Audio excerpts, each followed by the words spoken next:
We are recording.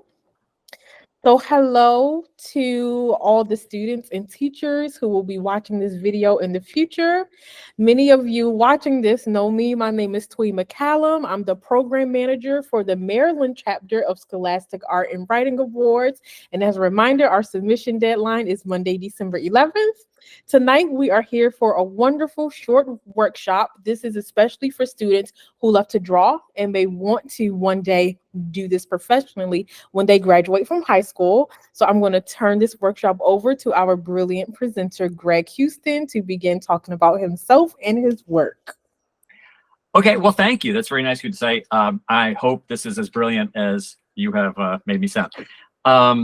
My name is Greg Houston. As you heard, I'm an illustrator. I was born and raised here in Baltimore. I went to Friends School and had the fantastic opportunity to work with a wonderful art teacher. But actually, both my art teachers, my middle school teacher and my upper school teacher, were both phenomenal, which is huge. And I think if there are teachers watching this, they can appreciate that. I came from a really great program. And upon graduation from Friends, I went to Pratt Institute. And after graduating from there, I moved from New York back to Baltimore, and I've been a freelance illustrator ever since. So at Twee's urging, I have put together some images, which I'm going to share. There are just a dozen. They're random from my portfolio that I thought perhaps students might benefit from. I'm just going to bring them up. I hope that technology doesn't fail me. I suspect it probably will, just because I'm terrible with technology. But I'm going to do my best to present these, and I'll just say a couple of words about each one. My plan was, if I had students here, that I was going to show them and then let them ask questions about them. So I will sort of fill in the blanks, I guess, a little bit about each one. And then I'll go from there. So let's see, what can I present first? Let's start with, not that. That's not even part of this. So let's start with this one. So as I said, I'm an illustrator, and I get asked to do a lot of different stuff. The beauty of illustration, freelance illustration, is that I get to work for lots of clients. And I have the luxury of doing lots of kinds of jobs. So because of my, I'm sorry, I'm seeing a lot of stuff that's not the one I want. So because the luxury of my, of the fact that I have a lot of different styles that I work in, I particularly get a lot of jobs. I mean, I do a lot of caricature work. I do some cartoon stuff. I do some serious stuff, lots of different kind of painting and whatnot. So, Tua, are you seeing this piece? Yes. Okay, very good. So this is actually an amalgam of a bunch of pieces that I did for the LA Times. So for a while, I had been contacted by the Times to do various pieces for their something called the Envelope, which is like a special section I think they had about entertainment. And this was a series about Grammy winners going back to 1959, which I believe was the first year of the Grammys. So they wanted just something that was represented each year. And 59, Frank Sinatra beat Elvis. 69, Little Green Apples lost out to Bobby Gentry, I believe it was. And I can't think of the Bee Gees, 79, etc. So anyway, so this is an example of how, caricature is great if you can do caricature, because I get a lot of caricature jobs. So it's something, if you're sitting in class, if you were a student, this is something teachers are probably not going to hear, but from my own personal experience, if you're sitting in class, maybe you're a little bit bored, and you can do caricatures of people, perhaps you can find a way to monetize that. Although you should never, of course, not pay attention to your teacher. So there is this piece. And then let's see what else I had lined up here.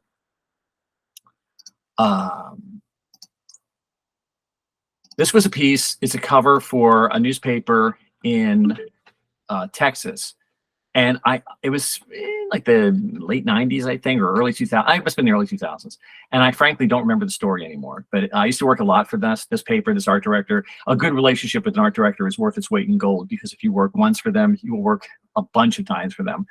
And I always make my money in bulk. I don't get the big high-paying jobs. I always sort of make it as I go along. So this is an acrylic piece. It was done pretty fast. I think it had to be done in a couple of days. I work quickly, which is another thing that benefits you as an illustrator if you happen to work quickly. You don't have to, but if you do, much like having multiple stylistic options to draw from, if you can work quick, it really helps you out, because you can knock out more jobs. And illustration is very deadline oriented, so you really have to have the work done. I mean, Time Magazine is not going to hold its cover because you didn't get the work in on time, right? They're not going to send it out blank with like an asterisk that says this guy didn't finish it in time, but enjoy the magazine. So it's really about getting it done on time if you want to be a professional and you want to work. So anyway, this piece was an acrylic piece. And it was about these doctors. This one in the middle was particularly, I made the other two up, but the guy in the middle was a doctor who was having some issues in the Houston area. I think he was doing plastic surgery, and there was something about a law that had passed and he was unhappy about it. So the article was called Crybaby Doctors. So perhaps you get that if I'm looking at it. Anyway, so that's that one. And let's see. And I hope I'm not boring you with these, but I will try to go through quickly. I tend to bore myself with these.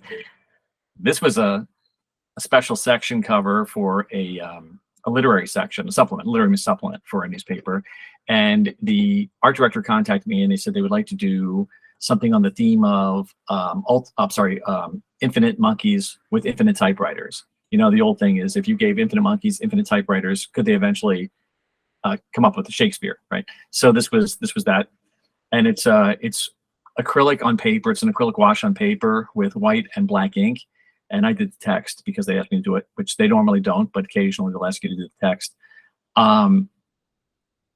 I was particularly happy with this piece. I thought it worked out really well. And you know, the trick here is to make something look infinite without having to actually make it infinite. So this was all about composition. So if someone had asked me about this, I was going to say, well, here's one where, you know, a jumbled composition and sort of a flat, wash background that doesn't create depth, but allows you to sort of, this illusion of depth by overlapping line work can help you sort of create this idea that things go on forever and ever and ever. But anyway, that was that piece. And then let's see what other pieces I have here for you. Oh my. Here's a piece I picked particularly for this class because having taught high school kids when I was doing the MICA pre-college program, it occurred to me that I should have something that might speak to them. So what's hotter than Marvel Comics or Marvel Films right now? Venom. So I had done this on spec. I don't do spec jobs normally, but I did this for a friend of mine who was working at Marvel Comics back in the day. I graduated a lot of people from Pratt who went on to work for Marvel Comics. And one of them was a good friend of mine, Dana Morsehead. And Dana had asked me if I would be interested in doing a character for a series of posters that they had planned on doing. The posters never happened, by the way. So this just ended up being a piece and that happens sometimes. So this was an acrylic piece. It's the character Venom, who is now popular. At the time, I had no idea who this character was. This was like from '95. I had no idea what was going on with this Marvel Comics. So he had to send me a bunch of comics, which is another good reason to become an illustrator. People send you samples sometimes of things. But and I quickly became familiar with this character and did this piece for Marvel. But as I said, it never got published, only because they never ended up doing the series of posters. But that happens. I mean, you know, it's a good learning. Every time you do a job, it's a good learning experience. I didn't get paid for this, as it turned out, because this was a job that Dana wanted to use to help pitch. He had, I think, 3 illustrators that he was using to pitch. And so I was happy to do it because he and I are friends. And again, normally I don't work on spec and I don't work for nothing. But, you know, and another reason I wanted to talk about this piece with students is because sometimes you have to, you have to learn how to navigate the professional art world. And sometimes, you know, you pick and choose, and you may do a job like this because it has greater opportunities for you in the long run. As it turns out, as I said, this didn't run. However, I did end up getting a different job with Marvel, which was a cool job. I ended up being in their offices for about 4 or 5 days working on an in-house project. So, you know, things lead to things sometimes. So it's always good to consider all options before turning something down or accepting something. So there is that piece. Let's see. Then I had, this was a recent piece. I thought should show you something recent. This was a cover for a newspaper in, I want to say Kansas, but it's about fairly wealthy people who are getting their own IVs. They're picking what's going to be in the IV. So it's like this health or beauty or life and lengthening enhancement, whatever kind of treatment. So it's designer IVs. And you can have like carrot juice or champagne or whatever, these weird things that people would put into IVs. So that was this cover. And this is acrylic on paper, and it's cartoon style, right? It's not a particular person. It's not a caricature, because it's not a real person that I am sort of making what's the word I'm looking for? I'm sorry, that I'm making an exaggerated illustration of, right, or portrait of. It's instead a completely different person, someone I made up entirely. So it's more of a cartoon illustration. But it shares traits that a caricature with a caricature. There are certain things, certain elements that you might find some similarities. And again, it's a stylistic option that I was afforded, or I afford myself, or I afford my clients, because I can do these things. And it's a job that I therefore could get, because it's a little bit different, stylistically, than, let's say, the Crybaby Doctors, or the Venom piece, right? So my point being that you want to try, if you can. Everyone's different, and you should never try to force something that's not organic to you. But particularly when you're a student, if you have if you're curious and you try different styles of art, different paint, drawing, different kinds of paint, watercolor, gouache, acrylic, oil, if you try sculpture, or even things that are completely unrelated to what it is you think you're doing, you may find that it opens up a creative door for you that leads right back to where you started, but gives you some skill set that you perhaps hadn't even considered, and it broadens you creatively, artistically, and what you are ultimately able to offer. So my point being that this is a cartoon, however, or a sort of a cartoon image. However, this piece, which I'm about to show you, is a caricature, right, of John Waters. It's not a super exaggerated caricature, but it is a caricature. And this was for a cover for a paper, or was a cover for a paper in Orlando, Florida, I believe. But this caricature is very different from the Crybaby Doctors, which is also a caricature. But what really makes it different is that neither are particularly exaggerated, but they're both different stylistically, right? Because they're both acrylic paint, actually, but the Crybaby Doctor is all acrylic paint on canvas board, and so it feels more like a painting. It's got the weight and heft of a real painting, whereas this is acrylic on paper with ink, and it feels thinner. It doesn't have the same weight. It relies more heavily on the line than it does on the paint and the color. And yet they're both illustrations, and they're both variations on a caricature. So doing caricature is one thing, but being able to do caricature in two different mediums, or even, actually, I take that back, in a medium that you can use in two different ways. One where you use ink as a secondary medium, and one where you use just the paint on different surfaces, right? One on canvas board, one on paper, can again broaden that opportunity for you to get more work. And freelance illustration is a lot like fishing. I mean, the bigger the net, the more fish you catch. At least it is, in my opinion. And I like to eat and pay my bills, so I want as many jobs as possible. Let's see. I'm not sure where I am in this. I think I lost my. So this is a little bit different piece from those. This was a book cover, and it's different stylistically, but also it's different in tone. I don't remember the whole story, and I won't bore you with it anyway. It was about a boy who is in some sort of a facility. He had some issues, some behavioral issues, and it's fiction. It's a novel. He's in some sort of facility, and there's some thing about when he was young, he was on the ice with his father, and his brother fell through the ice, I think, and died, and that sort of set off this chain of events, which led him into this facility as an older child. I think it was called something about Noah, or something for Noah. The kid's name is not Noah, but he somehow comes into possession of a bowling shirt that has the name Noah on it, which is why he's wearing that in the cover image. So this is all about it's all about concept. It's a very conceptual piece. It's telling a story, but it's using concept to tell that story. There's some metaphorical stuff happening with the ice, and him being trapped under the ice and stuff. So it's a little bit different, both in terms of feel and in tone, than some of the other pieces I've shown you. But it's also different. It's different in terms of the way the way the image is being used to communicate the concept to the viewer, right? So it's not as straightforward. It's a little bit more vague. You don't really know what's going on. I mean, you can look at it and see it's a kid trapped under ice, and there's a building in the background. I mean, you understand the elements. However, you don't necessarily know what those elements mean until you read the story. And then hopefully once you read the story, you come back and you say, oh, I totally get it now, right?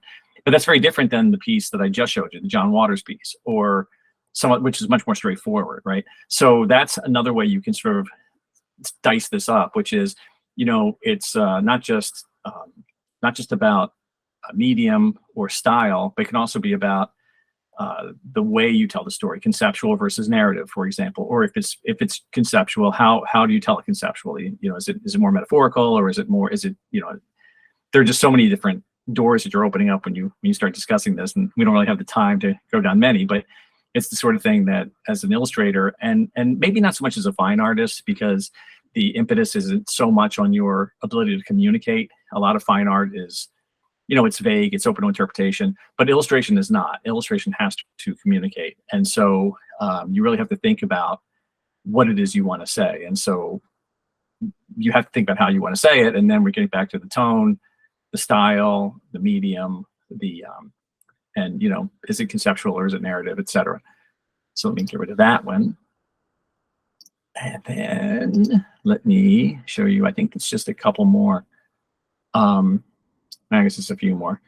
So this was another caricature piece. This was, hopefully you'll recognize this as Stephen King, horror author extraordinaire. So this was a piece for a paper. The article, it's really old, it's from the 90s. And the article was, the author of the article, the writer of the article, was making the argument that Stephen King was actually an excellent writer. I'm not here to debate this, so I don't want to offend anybody. You can take whatever position you want, but that's the writer's position. And so, but it was fun. It was a fun piece, and so I just wanted to have fun with it. And so here's a thing where an illustration that's a caricature, but it's also leaning on a sort of a trope that everybody's sort of understands, right? Which is the famous "It was a dark and stormy night," which is the way Snoopy, I think, always started his novels whenever he was going to write something in the Charlie Brown strip, and never got any further. And it was a dark and stormy night. So here's Stephen King writing, from his guts, with his guts. In fact, it was a dark and stormy night, and so that kind of encapsulated the whole idea of the article. And as an illustrator, you have to do that, right? You have to kind of get to the gist of it, or the meat of it, in an image. So that people have a pretty good understanding of what it is going in, so that they're either compelled to read it, or buy it, or listen to it, or see it, or whatever the illustration is on a poster, a book cover, whatever it may be, or that it's provocative enough that they're interested in it, that they want to sort of either get it, or they're interested in finding out more about it. And then again, when they find out what it is, they go back and they say, oh, this makes total sense now, I totally get it. Illustration is at its core communicating a concept visually to a broader audience, usually for a client. So that's what that's about. Okay, I just want to show you two others. I'm not sure where we are in this, but there are two that I thought that the kids might like. So this one is, if I can open it, hang on a second, my apologies, technology. Where is it? Here we are. So this is something that I had done as a series. This is also an acrylic painting, and it was one of a series of 5 pieces that actually it was for a veterinary clinic, and it was original art though. This was not to be published. And the reason I was going to show this and the next piece is because I wanted to impress upon the students that as an illustrator, I also am an artist, and which sounds kind of highfalutin, so I don't even like to say that. But the reason I say it is because as an illustrator, I have found that the market is a funny thing, and everything goes in cycles, and you have to be able to make money when you're not making money. I mean, you're either looking for work or you're doing work, but sometimes no matter how much work you're looking for, you're not necessarily getting it. So it's good to have other markets that you can also mine. And for me, I've been selling a lot of paintings. So I've been doing a lot of my own stuff, and then and people have been buying it. I put it on my website, I put it on my Facebook page, I put it on Instagram, and then people buy it. I've actually sold a lot of paintings this year. This was a goofy painting for a client, but it's also something that I developed myself. It's not the kind of client where it's going to get published or it goes with an article or a concept. It was just the idea of animals, and just fun pieces of animals for a veterinary clinic. Actually, he didn't buy this. He didn't buy any of them. In fact, the whole thing fell through. I don't want to get into that, but Suffice it to say, it was disappointing, but I saw these paintings. So this is acrylic on canvas board, and it's a little bit different than some of the other stuff that I've been showing you. But I think it's important that anybody who's going to go into professional arts have other options when things just get a little slow. So in my career, not only do I do paintings, but I've also written and illustrated 2 graphic novels, and I also wrote 2 books. I was actually approached to write the books. They're both textbooks on illustration. One is it's called Illustration That Works, and it's about illustration, and the other is Understanding Caricature, and it's specifically about caricature. But I was really happy to have the opportunity to do both of those, and then I teach, of course. So that's like my other, sort of, like fail safe. And then so let me show you this last one, which is in the category of things you do to make money when you're not illustrating as an artist. Move this over a little bit. So my wife is from Canton, New York, which I don't know if you're familiar with it, but it's basically Canada. So it's very far north. And we go up there every summer, and it's very beautiful. And you do a lot of driving between small towns, and there's a lot of landscape to see. And so I've been doing landscape paintings, which I'm completely not interested in, never thought I'd be doing. But I got interested in them because the clients actually contacted me and commissioned me to do one years ago, and I enjoyed it.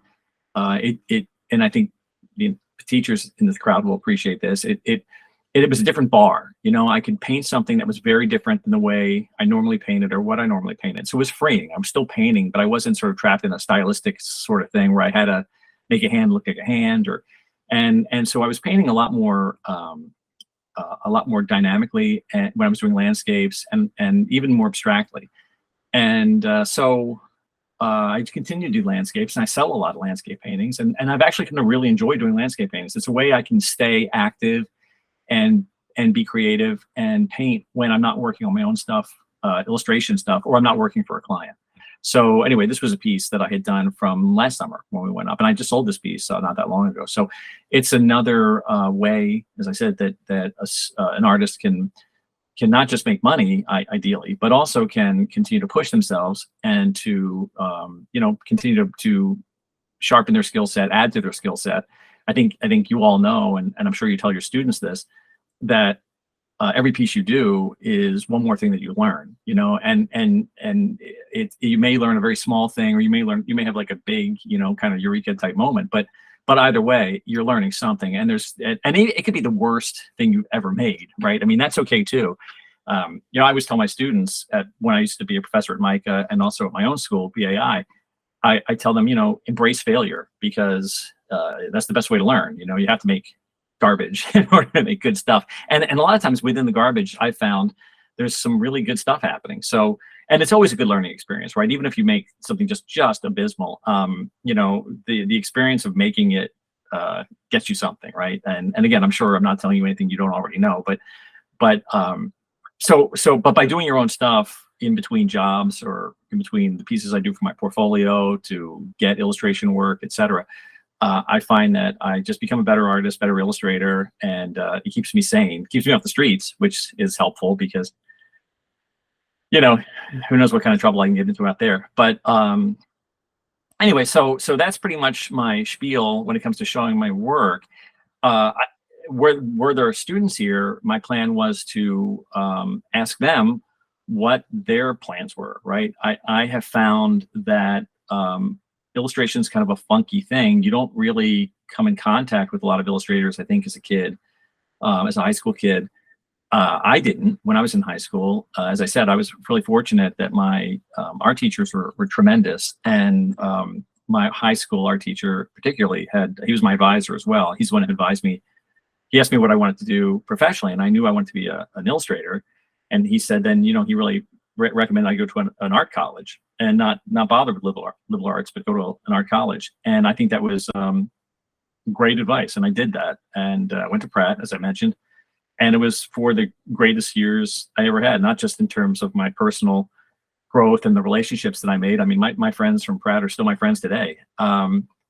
But also the professional part of it. I mean, I got so much out of it. And by the way, my friends from Pratt are not just my friends today, but they're also professional contacts today. We often work together. We work together as often as we can. It was a phenomenal experience. But I know that's not right for everybody, right? So the question I think a lot of kids have is when they're talented or when they're interested in going into potentially an art career is, do I go to an art school? Or do I go to a liberal arts school? And so that's one of the things I had thought about discussing with anyone who was going to be here tonight. Did they have a question about that? Of course, I couldn't tell them what to do. I don't know them, but it's something that I think that they should really be talking to their instructors about. And I'm guessing as art teachers, you probably are getting those questions and thinking a lot about it. For me personally, like I said, an art school is definitely the right choice. But there are good liberal arts colleges that have strong arts programs. I'll tell you, there are good community college art programs.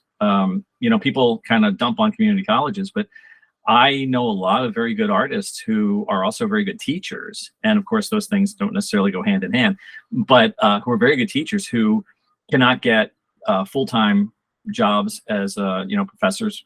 And it's hard to even get adjunct classes these days, or to make enough from an adjunct class to do anything with that money. I mean, it's not a lot of money. So I know a lot of people that'll teach in the highest level art school or liberal arts college, and also be teaching in a community college or 2 or 3 community colleges, and perhaps you do as well. So I would never dissuade the kid from going to a community college art program if it was a good program. I always tell the kids to find out who's teaching there, and you may not know their names, and that's fine, but find out what their portfolio looks like. They still might be awful teachers, you don't really know, but at least see where they're coming from in terms of their work. So another thing I like to talk about with students when I'm approached is, what's it like to be a professional artist? Again, not everybody comes in. I'm sorry, there's a siren going by my house. I don't know if you all hear it, but if you do, my apologies. Apparently there's some big thing happening outside. I feel like I'm on emergency right now, but what's happening right outside my house. But at any rate, I like to tell students when they ask me about my life as a professional illustrator and how that works, and what the realities of that are. Of course, it's different for everybody. I can't speak for everyone who goes into the profession. It's hard. That's true I think for everybody, unless you're super lucky or super connected. But I don't care how talented you are. Talent gets you so far. Hard work is really the foundation that everything is kind of built on, and connections help. And I don't mean connections like your parents or something like that. I mean, going out. I always tell my students, go to parties. You don't know who you're going to meet at a party that might, during the conversation, might say, hey, I need somebody to illustrate this thing for me. Try not to be so into your talent that you won't stoop to do a certain kind of job, because you never know what job is going to lead to what,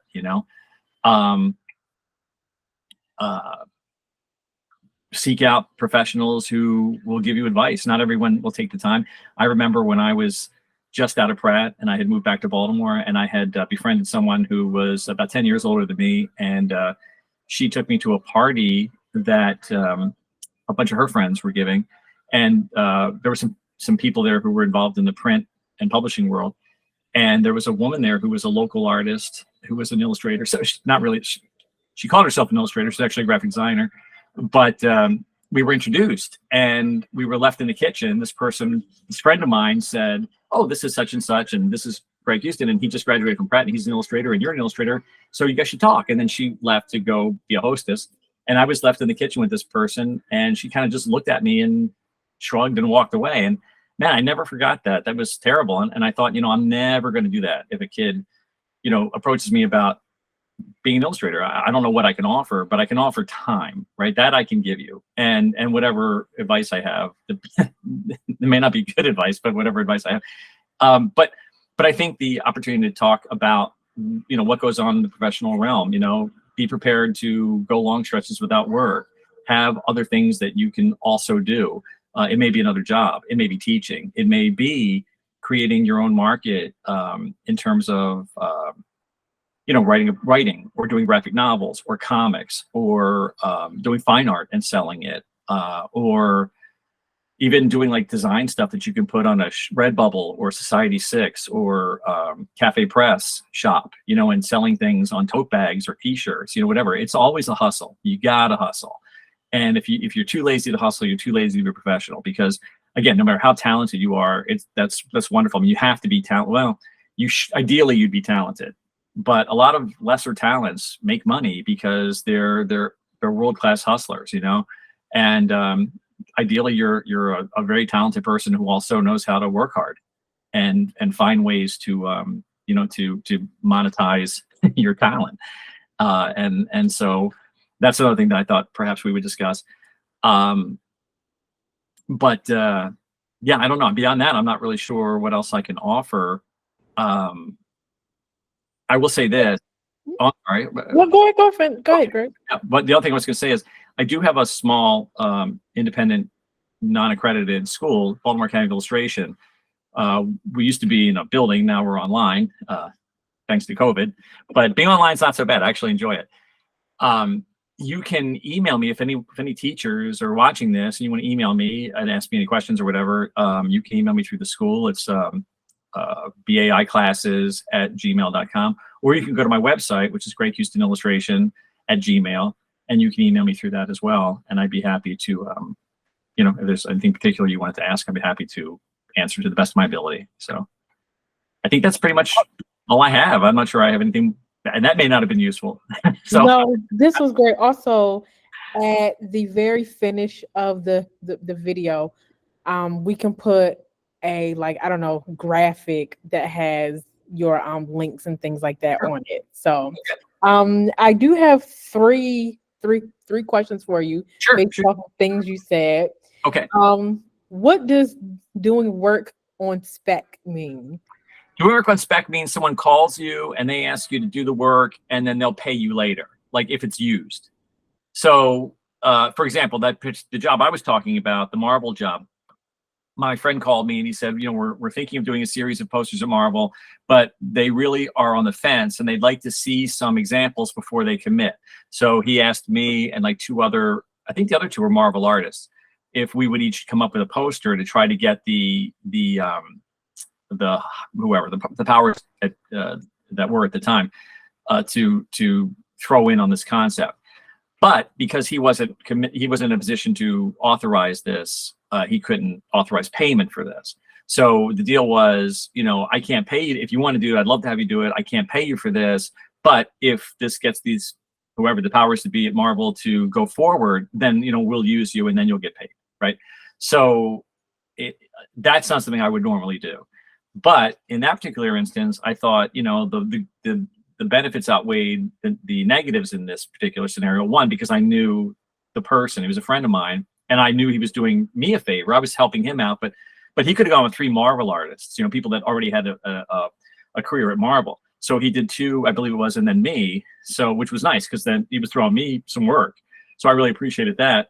The second thing was that had it gone, you know, I would have gotten the paycheck, and also I would have had a high visibility, you know, published piece. And so, you know, and the third thing was, even if it didn't go, I still had you know, my work was being seen by somebody at Marvel other than my friend, and you know, you never know. And like I said, so I ended up doing a job for them later where they put me up in New York for about 5 days. I was in their offices working on it. It was a job. It was a Spider-Man video game with Sega, as I recall. And again, this was like the early 90s or mid 90s. So it was quite a while ago. And that, you know, and I got paid for that. That was fun. So, you know, sometimes things lead to other things, but you have to ask yourself if it's worth it. If it was a total stranger asking me to do that, I wouldn't do it, because I can't guarantee that what this person tells me is the truth. So they might say, oh, if you do this poster, we may, you know, if we don't use it, you won't get paid. Well, they might use it and I don't get paid, you know, so how do I? So there are a lot of things going on there that I would be concerned about.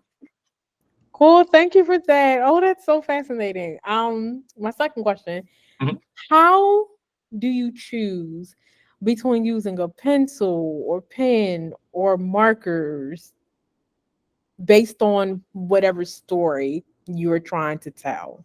Well, part of it, if I'm doing it for myself, for my portfolio to get work, right? Sometimes it's like bait, right? So sometimes I go back to the fishing, and I know I don't fish at all. I don't know why I'm always using fishing as an example. But if I'm going to fish, I need bait to catch something. So a lot of times what I'll do is pieces for myself that are illustrations, just ideas that I have, subjects that I want to illustrate, or topics I'm interested in illustrating that I have an opinion on or whatever. And I'll do them just like I would for a client, except I'm the client. And then I put it in my portfolio and I show it. It's fresh work, it's new work, something people haven't seen before, but also it sort of lures clients in, right? They see something that they like, and then they would offer me something similar to that. So it's a good way to get work. When I'm doing it that way, it's totally my call. And then for me, it's a matter of, what do I want to do? What do I think this subject matter calls for? Some things just, I think, require a certain look, whereas some things don't. And I only work in, I work in a number of materials, but I don't work in a ton of media. So I don't work in oil, for example. I don't work in gouache. I don't work in watercolor. I don't work in pastels. I've worked in all those things at one point or another, and I just don't like them for whatever reasons, or they just don't make sense for me. I really work in acrylic and ink and some color pencil, and but primarily acrylic and ink. And I combine those things sometimes. So I don't work in just color pencil. I'll combine color pencil with the acrylic and the ink sometimes on paper. So with that, I can do a lot of stuff. And so acrylic on canvas or canvas board has a much different look than acrylic on paper. So it generally comes down to, what do I think is the tone of the piece? And then, just what do I think would be the better match. I think it's a little bit like picking out an outfit for an event, right? Like, so you're going to go to a funeral, what would you wear? You're going to go to a picnic, what would you wear? What feels right? It's still you, right? I mean, it's still you, your body, your face, but you're dressing it up in something that feels more appropriate. If it's for a client, then it depends. It depends. That's the number one concern, is just what I said. But then added to that would be, what's the time constraint? Because if there's a turnaround that's really fast, maybe you don't get to do a big painting. Maybe you have to do something smaller or whatever. And if it's if they have a request or a constraint of some kind, right? A printing issue, or they saw something I already done and they want it in that style, and so it's an ink piece, so therefore they can't print in color for some reason. They can only do black and white. So something along those lines. Awesome. And then my final question: when you get hired for a book or something like that, does the client give you feedback several times before they pay for the final cover or final piece? Do you have to change your work several times before they pay for the final draft of it? Well, in theory, what happens is, with almost any client, you're contacted with the need, right? They have a need for an illustrator, and usually they have so they might say, we have a newspaper article or magazine article, right? And you say, that's great. Can I read it? And they'll either say, yes, you can, or no, it's not written, but we'll give you some sort of whatever. We'll give you a synopsis of it. And then you give, or now if it's a book, they might say, yes, we have the book written, or no, it's not written yet, or it's going through various editing phases or whatever, but here's something that you can read. But whatever it is, whether it's a book or a magazine cover, a magazine article, or a song, a CD or not CD, I guess now, but whatever it is musically, a poster for a show, an advertisement, whatever it is. Once you have that conversation, then the clock starts ticking, or the ball starts rolling, or whatever. The bus starts moving out of the station, whatever you want to say. But at that point, generally speaking, you would send the client, usually an art director or creative director, you would send them some sketches or a sketch or something, right? And there may be an agreed upon number of sketches. I'll send you 3 sketches. I'll send you 10 sketches. I'll send you as many sketches as whatever. I'll send you 1 sketch, whatever. I mean, that's all conversation that can be had with the client, and it depends on the client, depends on the artist, whatever, how that might work out. And it's always a little different depending on the circumstances and the situation. So once the client gets the sketches, they, most of the time, at least in my experience, and I'm just going from my experience. In my experience, the person who contacts you is not the person that has the final say. There's usually somebody way above that person. So So much like with my friend at Marvel, right? So he couldn't just say, "Hey, I like this." He had to take it to somebody else. So very often that's the case. If it's a magazine or a newspaper, usually you hear from an art director, but they have to go to an editor. So then you have to wait for somebody else to have an opinion. So first the art director has to like it or whatever. And they might not. They might say, "Oh, I don't understand this," or "This isn't really what I thought," or whatever. Sometimes they have something that they want you to do. Like, I really want it to look like this, right? So, but at any rate, once you get past that hurdle, then it'll go to usually to a higher person in the organization, and then that person will have to sign off on it. Maybe there's another person, maybe there's a committee, whatever. But then it comes back down to you. So at that point, they'll either say go with it, or no, we need you to go back and do some more sketches or something. Once they say you can go with it, then it's incumbent upon you to give them something that closely approximates what you sent them that they agreed to, right? If you send them that, it may not be exact, but I mean, it's got to be, a fair facsimile. Once they get that, then that's it. They publish it and they print you. They pay you. However, they still may come back and say, could you do this? Could you do that? Could you do this other thing?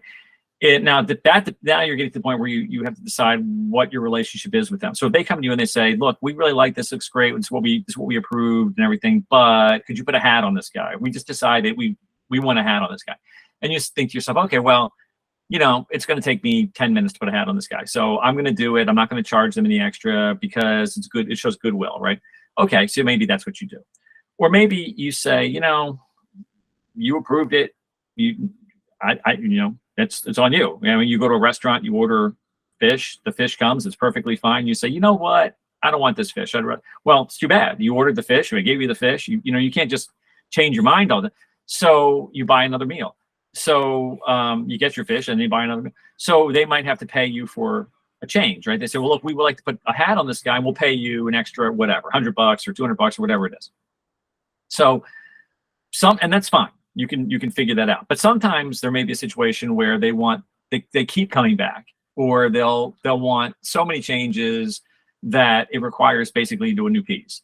And then you just say, "Look, I just can't keep redoing this. I can just do it over," and then you just charge them for new. So that happens more with publishing than it does with than it would with like a newspaper or a magazine or something, because of the time schedule. You have much more time with the publishing than you do with a newspaper or a magazine that has to be out pretty fast, because they have a turnaround time, a week, bi-weekly, a month, bi-monthly, whatever it is, and so they have to stick to their schedule, so they don't have as much time to screw around. But that can happen. You also get clients who are the worst clients on the planet. They're the ones that say, "I know it when I see it." I'll know it when I see it.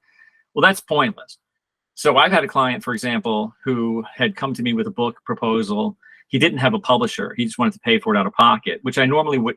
Well, I shouldn't say normally. I usually won't do, but it depends on the circumstances. And this guy seemed like he was legit, like he actually had the money. Right? It was a project he'd been working. He was in the music industry in Los Angeles, and I sort of knew who he was, and so I knew he had the money to pay for it. And I thought he understood the creative process well enough that I wouldn't get hung up. But I told him, I'm going to charge you this much for this much for this much for this. And as far as sketches went, I said, I'll charge you, X amount of dollars for 3 sketches, black and white, and anything beyond that's going to cost however much per sketch.